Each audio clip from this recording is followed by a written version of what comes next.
الحمد للہ وحدہ والصلاة والسلام علی من لا نبی بعدہ اما بعد۔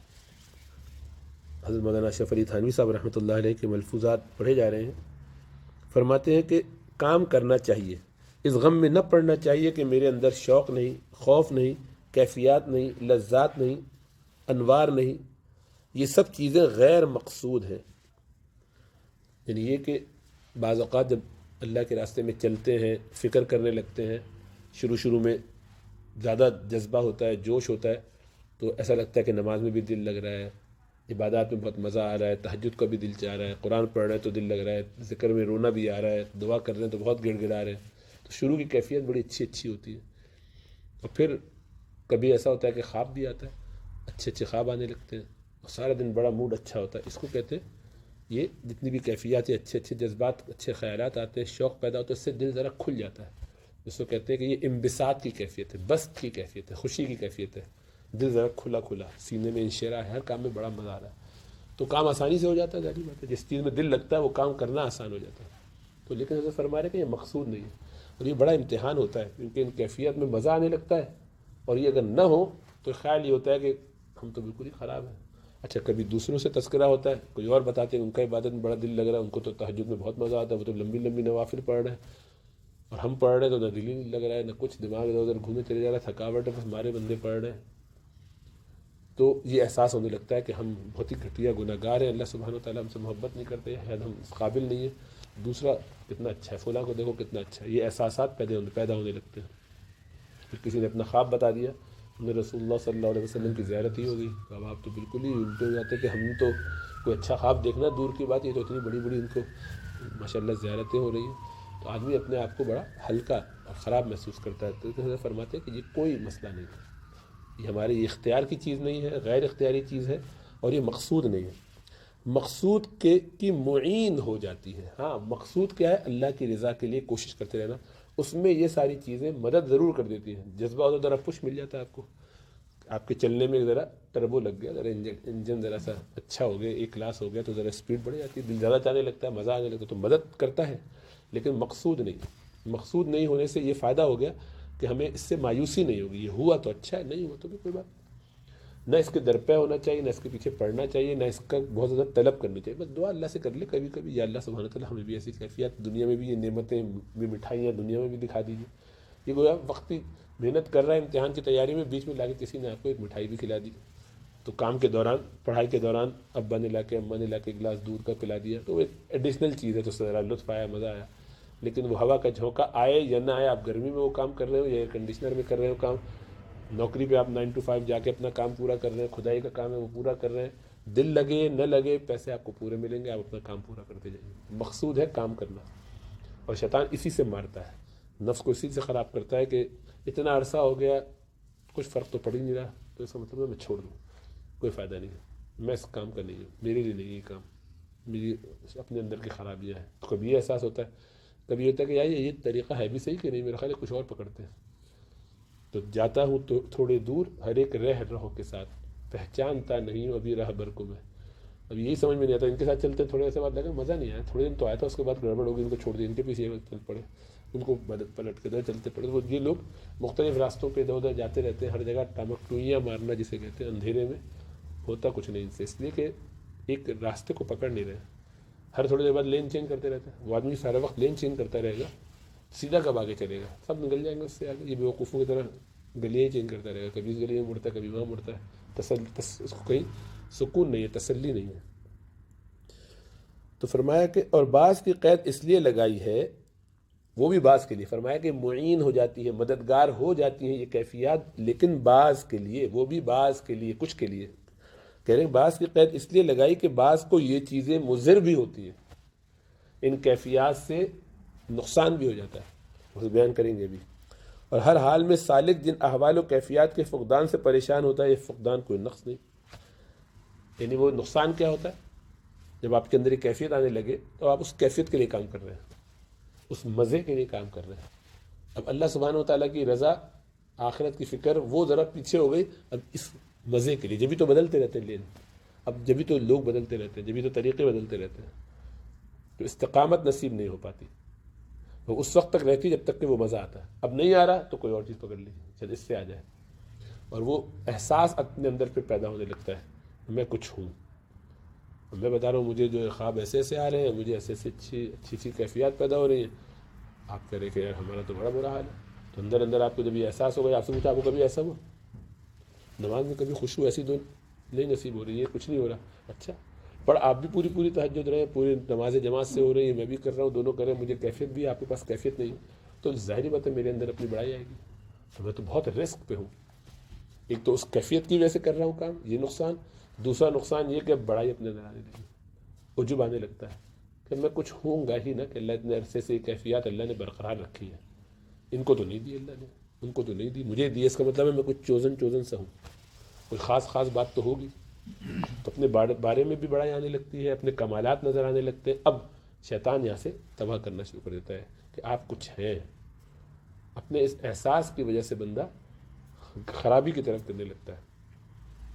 تو اس لیے فرمایا کہ یہ بعض جو کہا کہ بعض کو یہ فائدہ دیتا ہے، مددگار ہوتا ہے، معین ہوتا ہے، لیکن ہر ایک کے لیے نہیں، بعض کے لیے مضر بھی ہوتا ہے. اس لیے ان میں سے کسی احوال یا کسی کیفیت کے درپے نہیں ہونا چاہیے. اس کے نہ ہونے سے کوئی فرق نہیں پڑتا. کیفیات نہ مطلوب ہے نہ مقصود ہے. بلکہ میں تو کہتا ہوں کہ یہ بڑا کمال ہے کہ بدون احوال و کیفیات کے بھی مقاصد میں جو اعمال رسوخ حاصل ہو جائے. یعنی دل نہیں چاہ رہا لیکن پھر بھی سارے کام کر رہا ہے. یہ زیادہ کمال کی بات ہے. اس کا خود دل چاہ رہا ہے، وہ کر رہا ہے، تو وہ تو مزہ آ ہی رہا ہے تو کرے گا. جس کو مزہ نہیں آ رہا وہ بھی صرف اللہ کی وجہ سے کر رہا ہے. اس میں کتنا اخلاص ہوگا. ایک آدمی کو اتنا سا شوق نہیں ہے کسی مثلا عبادت کا، تہجد میں اٹھنے کا بہت بوجھ لگتا ہے، روزے کا اس کا جان نکل جاتی ہے سوچ کے کہ پیر آ گئے، بھائی جمعرات آ رہے ہیں، روزہ رکھوں گا، لیکن رکھوں گا کسی میرے رب کا تقاضا ہے، میرے رب کی محبت ہے، اللہ بلا رہے ہیں، حی علی الصلاح حی علی الفلاح کی آواز ہے. ہر دفعہ محنت کر کے اپنے اوپر جبر کر کے اٹھتا ہے،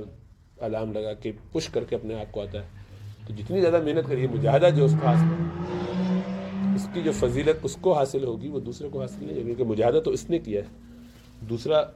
بڑا ایزیلی کمفرٹیبل آ رہا ہے. تو جو جتنی محنت کر کے وہ کام کرے گا وہ اتنا زیادہ اجر کمائے گا. تو فرمایا کہ یہ بڑی نعمت ہے، بڑی دولت ہے. غرض بندے کو بندہ بن کر رہنا چاہیے، اور جس حال میں حق تعالیٰ رکھیں اس کو اسی لیے مصلحت اور حکمت سمجھنا چاہیے. اسی کو اپنے لیے مصلحت اور یہ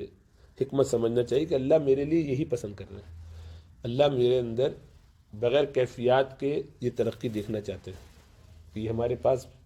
بالکل خالص ہو کر آیا، کسی کا کوئی احساس، کسی کے لیے کچھ نہ ہو، دوسرے کوئی غرض ہی نہ ہو، خالص بالکل ڈرائی ہمارے لیے. تو ظاہر بات ہے اس کا مقام بہت اونچا ہوگا. ایک ضروری بات سمجھ لینے کی یہ ہے کہ یہ چیزیں غیر اختیاری ہیں، اختیاری نہیں ہے، آپ کے اختیار میں ہے ہی نہیں. کیفیت آپ پیدا تو نہیں کر سکتے نا اپنے اندر. کسی کو مزہ آ رہا ہے تو آ رہا ہے، اب نہیں آ رہا آپ کو ہم کیا کریں. بعض لوگ قرآن پڑھتے ہیں آنکھوں سے آنسو جاری ہو جاتے ہیں، بعض سمجھ میں آتا ہے ان کو، ہمیں سمجھ میں نہیں آتا، ہماری زبان نہیں ہے تو کیا کریں. بعض لوگوں کو قرآن کی تلاوت میں خود پڑھتے پڑھتے بغیر ترجمے کے بھی رونا آ جاتا ہے، بعض لوگوں کو نہیں آتا. بعض لوگ تھوڑی سی دعا کے لیے ہاتھ اٹھاتے رونا آ جاتا ہے، ہمیں نہیں آ رہا اب کیا کریں. تو آپ کے اختیار کی چیز نہیں ہے. اللہ سے مانگ لیں کہ اللہ سبحانہ وتعالیٰ گداز کر دیجیے، میرے دل کو نرم کر دیجیے، کہ شقاوت تو نہیں، سختی تو نہیں. یہ احساس رہنا چاہیے لیکن اس سے پریشان نہیں ہونا چاہیے، اس لیے کہ یہ کوئی مضر چیز نہیں ہے. کوئی کیفیت پیدا نہ ہو کوئی فرق نہیں پڑتا. ساری زندگی 60 70 80 سال تک کوئی کچھ نہیں ہوا، ایک دفعہ بھی کیفیت پیدا نہیں ہوئی، اور کام لیکن پورا کرتے رہے اور کھپ گئے. یہ زیادہ اونچا مقام حاصل کر لے گا اللہ کے. کیونکہ کمال تو یہی ہے نا، کیونکہ اس کے اخلاص میں کیا شک ہو سکتا ہے کہ جس کو کوئی لطف نہ آ رہا وہ پھر بھی کیے چلے جا رہا ہے نا. خالص یہ ہے کام. فرمایا کہ اس لیے معمور بھی نہیں ہے، اس کا حکم نہیں دیا گیا ہمیں کہ اپنے اندر کیفیات پیدا کرو، اپنے اندر ایسے احساسات پیدا کر لو، اپنے اندر دل میں یہ سب چیزیں چاہنے لگے، ایسا نہیں. معمور بھی صرف اعمال ہے، کرنے کا کام، یعنی جس کا حکم دیا گیا وہ اعمال ہے. اعمال کرنا ہے، پورا کام پورا کرنا ہے. کام پورا کرنا ہے، اس کے نتیجے میں خواہ دل چاہے نہ چاہے، ساری زندگی نہ چاہے، کوئی فرق نہیں پڑتا. اور ثمرہ ان کا رضائے حق ہے. فائدہ ان کا کیا؟ اللہ کی رضا. اعمال کریں گے تو اللہ سبحانہ وتعالیٰ کا. بس یہ ہے حقیقت اس طریق کی، یہ ہے اللہ کے راستے میں چلنے والے سالکین الی طریق اللہ نا، سالکین طریق اللہ، اللہ کے راستے کی طرف چلنے والے جو لوگ ہیں ان کا یہی کام ہے کہ بس وہ کام کرتے رہیں. کام جو ان کو کہا ہے وہ پورا کریں، اپنے معمولات، اپنی جو ان کے اوپر فرائض ہیں، ذمہ داریاں ہیں، ان کو پورا کرتے ہیں، اس میں کھپا دیں اپنے آپ کو۔ اب اس کا عکس لوگ سمجھے ہوئے ہیں، عموماً اب لوگوں کے ذہنوں میں اس کی الٹی بات بیٹھ گئی ہے، غیر مقصود کو مقصود اور مقصود کو غیر مقصود سمجھ رہے ہیں، کیفیات کے پیچھے پڑ گئے، انہی کے مزے میں ہیں، انہی میں ان کو لطف آ رہا ہے، انہی میں جھوم رہے ہیں، انہی میں حرکتیں کر رہے ہیں کہ بڑا مزہ آتا ہے۔ وہ ذکر کا حلقہ ویسا ذکر ہو جائے، ذرا لاؤڈ ہو جائے، ذرا اجتماعی ہو جائے، ذرا یوں ہو جائے، ذرا گھوم پھر بھی لیں اس میں کچھ، ذرا چکر سارے جو بھی کچھ، اس سے بڑی کیفیت پیدا ہوتی ہے۔ تو کیفیت پیدا کرنے کے لیے تھوڑی آئے ہیں،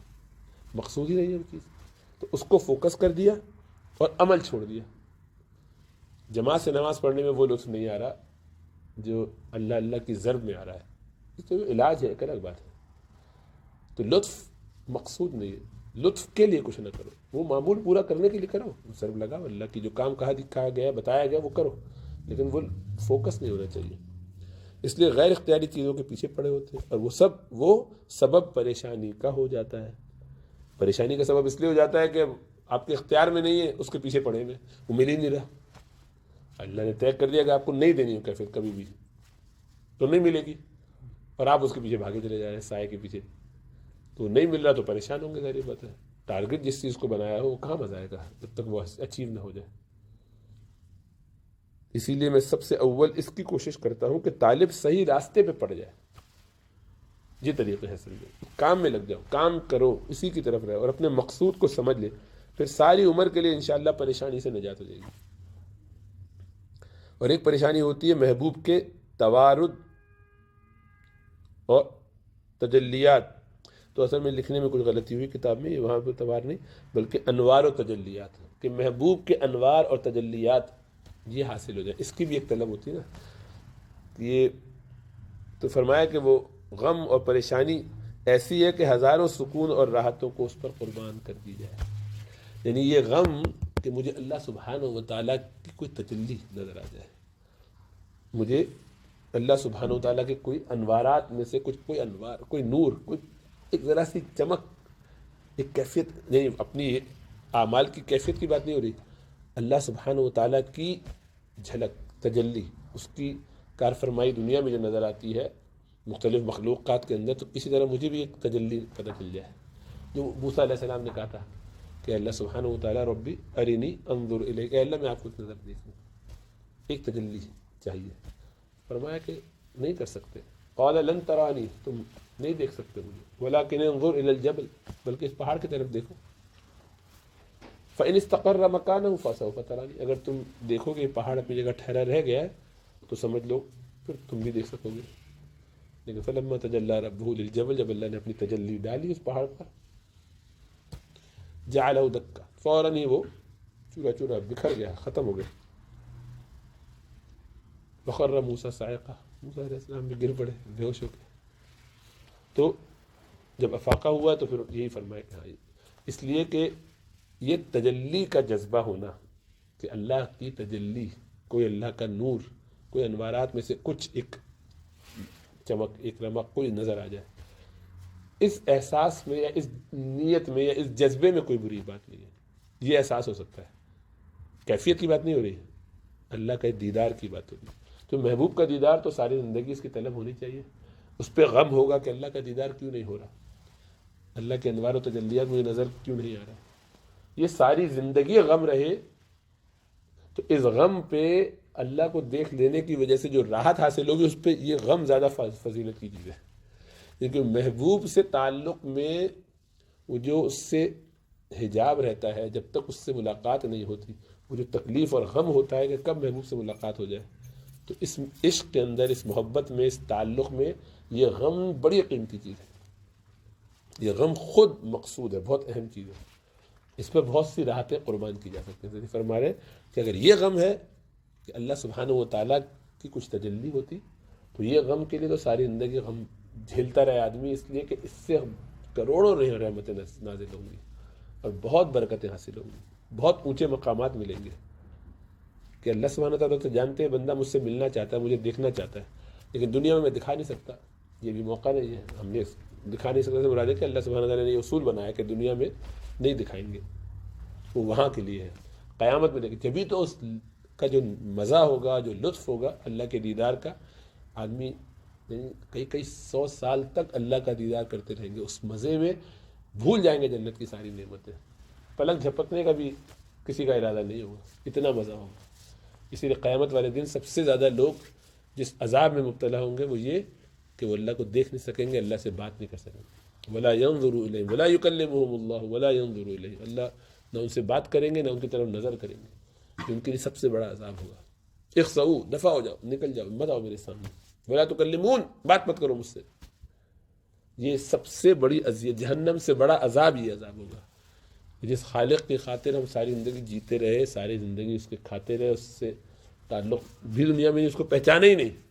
اور آج بھی یہ حال یہ ہے کہ ہمیشہ ہمیشہ کے لیے اس سے پردے ہی میں رہیں گے، کبھی نہ دیکھ سکے، جس کو پہلے نہیں دنیا میں ہم نے انجانے میں غیب کے ہوتے ہوئے، حالت غیب میں ہوتے ہوئے اپنے غیاب میں اللہ کو نہیں پہچانا اور نہیں دیکھا دل کی آنکھ سے، تو مرنے کے بعد بھی ساری زندگی اللہ کو دیکھنے سے محروم رکھے جائیں گے۔ یہاں جس نے اپنا سر نہیں جھکایا وہاں بھی اس کا سر جھکنے کی اس کو اجازت نہیں دی جائے گی۔ لوگ چاہیں گے قیامت والے دن جو غیر مسلم ہیں، جنہوں نے اللہ کو انکار کر کے چھوڑ دیا، اللہ سے بے وفائی کر کے بیٹھ گئے، شیطان اور نفس کی شکار ہو گئے، یہاں ان کو سجدہ مشکل لگتا ہے، تصور ہی نہیں ان کے ہاں، وہاں وہ چاہیں گے کہ گر جائیں، اللہ فرماتے ہیں کہ ہم ان کے آگے یہ توق ڈال دیں گے، سر جھکانے کی بھی ضرورت، یعنی ایسے کھڑے کھڑے بھی ایسے بھی نہ کرو، بالکل دفع ہو جاؤ۔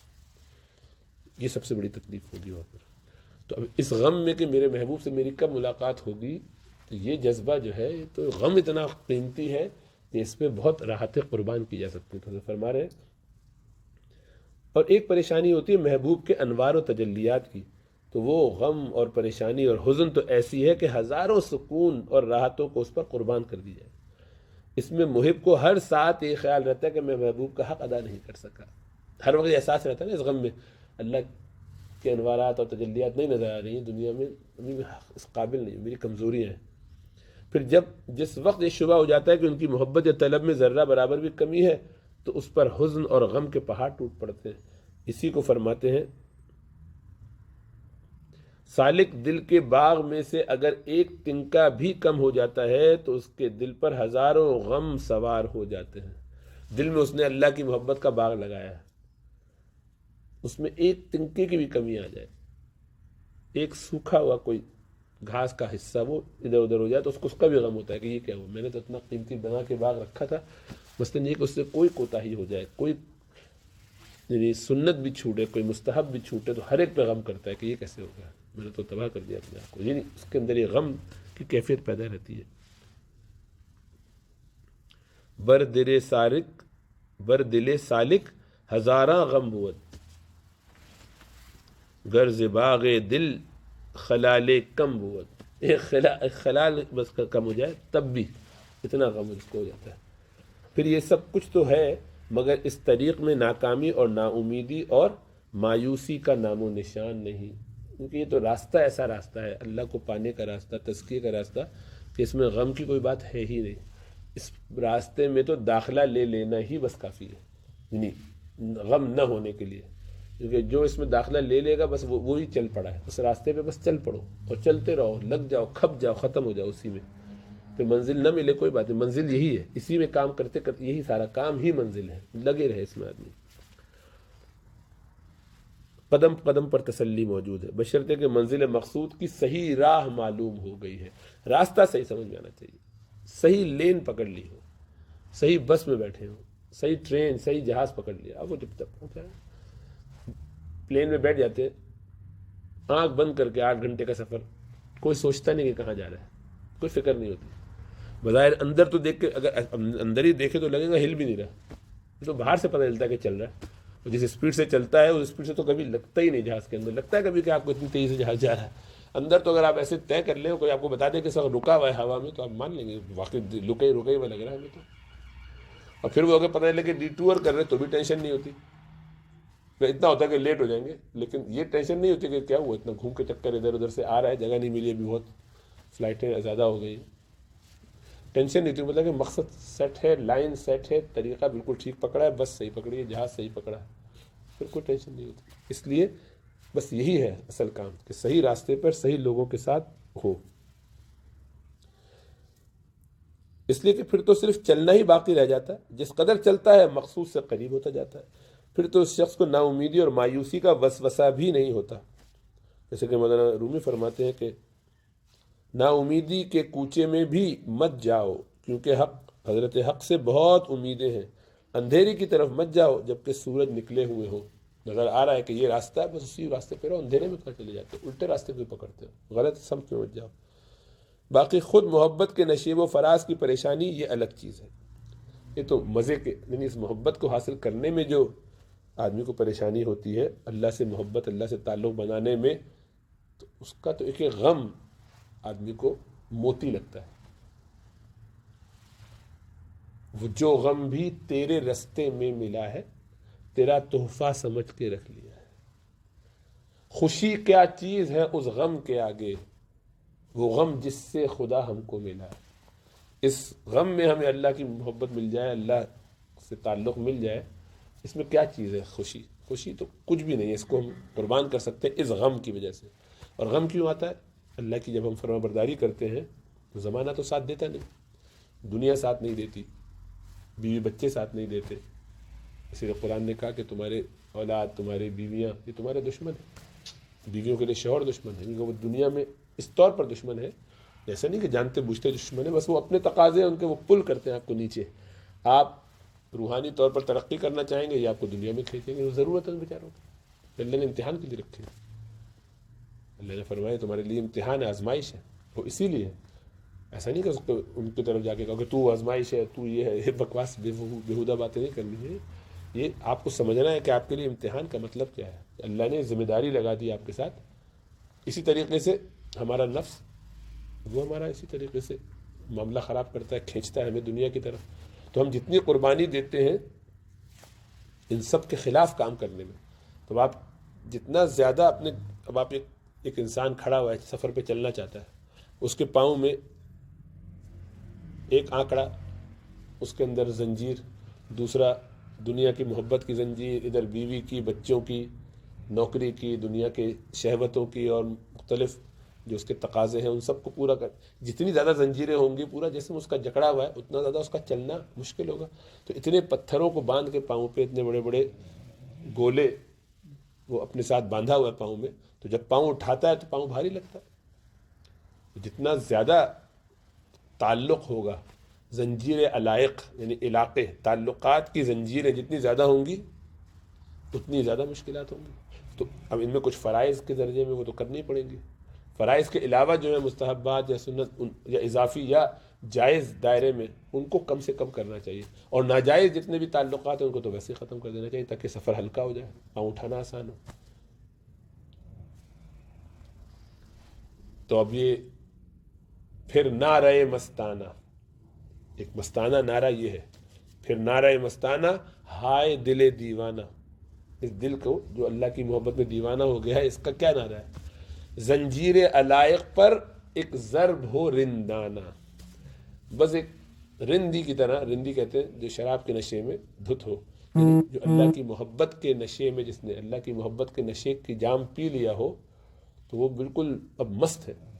تو اب اس کو دنیا کے کسی تعلق سے کچھ نہیں لینا دینا، وہ ایک تلوار اٹھاتا ہے سارے تعلقات کاٹ کے الگ ہو جاتا ہے، کہ بس بھاگا بھاگا پھرتا ہے اللہ کے راستے میں، مجنون ہو جاتا ہے وہ۔ زنجیر علائق، علاقوں کی زنجیروں پر ایک ضرب ہو رندانہ، پھر اشک بدامہ ہو، اب آنسو، اللہ کی محبت، اللہ کو پانا ہے، محبت دل میں بسی ہوئی ہے، دیدار نہیں ہو رہا ہے، اللہ کی تجلیات انوار نہیں مل رہے، تو اب دل غمزدہ ہے، پھر اس کی وجہ سے آنسو گریں گے، پھر اشک بدامہ ہو، آنسو گر گر کے دامن پہ آ گئے، پھر چاک گریباں ہو، پھر اپنے کپڑے پھاڑ لیتا ہے اس غم میں، پھر اشک بدامہ ہو، پھر چاک گریباں ہو، پھر کیا ہے؟ دوہرا کوئی افسانہ، پھر صحرا نوردی کا دوہرا کوئی افسانہ، پھر صحرا میں نکل جاتا ہے، اس کا کوئی افسانہ، اس میں گھومتا ہے، اس کو وہاں مزہ آتا ہے۔ رو رو کے کوئی مجنوں زندہ میں کہہ رہا تھا، کوئی مجنوں اس کو قید خانے میں ڈال دیا گیا تو وہاں رو رہا ہے، یعنی دنیا کے اندر جب اس کو قید کر دیا گیا، دنیا کے کاموں میں لگا دیا، اس کی شادی ہو گئی، بیوی بچے ہیں، نوکری کا مسئلہ ہے، ادھر تقاضے دنیا کے، لگا ہوا ہے کاموں میں، تو جب